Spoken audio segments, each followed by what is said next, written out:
Anxiety can be a major problem. Anxiety can ruin people's lives. But what we have to recognize is that anxiety is actually a normal feature. Anxiety is a mechanism that alerts us to danger.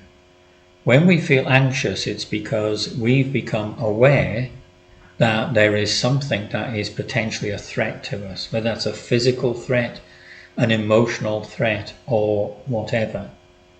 It is something that we become alert to. We're sort of put ourselves on alert because we have become conscious that there is something that is potentially or actually a danger to us. So from that point of view, anxiety is a positive thing. We'd be lost without it. Someone who doesn't have anxiety could find themselves very vulnerable because they're not tuning in to risks that they face, of threats or dangers they face.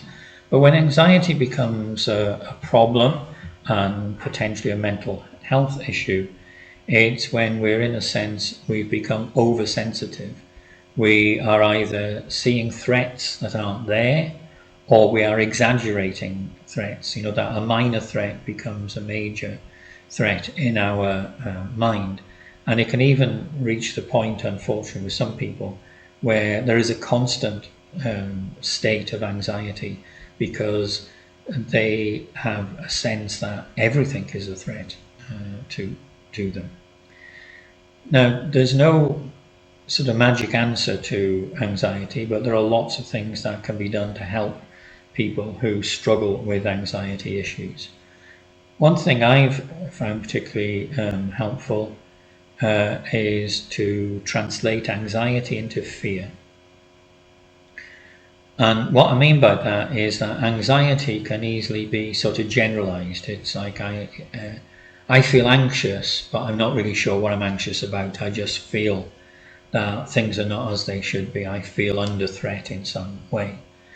But fear is specific, that you might be frightened of losing face. You might be frightened of being physically attacked. You might be frightened of whatever it may be. There's 101, 1001 things we could potentially be frightened of. Now, I've talked about this to many, many people over the years and had a lot of positive feedback where people have come back to me and said they found this really helpful, is when they feel anxious is to try and pin it down. What exactly am I afraid of here? And then that gives a way of working out, am I overreacting? Am I becoming anxious when there's no need to? Or is it actually a wise thing for me to be on alert because of this? So it's one of those things where it's not a magic answer, it's not guaranteed to work, but it is something that can be very helpful much of the time. Converting or translating anxiety into fear, making the generalized sense of unease into a specific fear, and then you can weigh up how best to deal with that fear, how realistic it is, for example.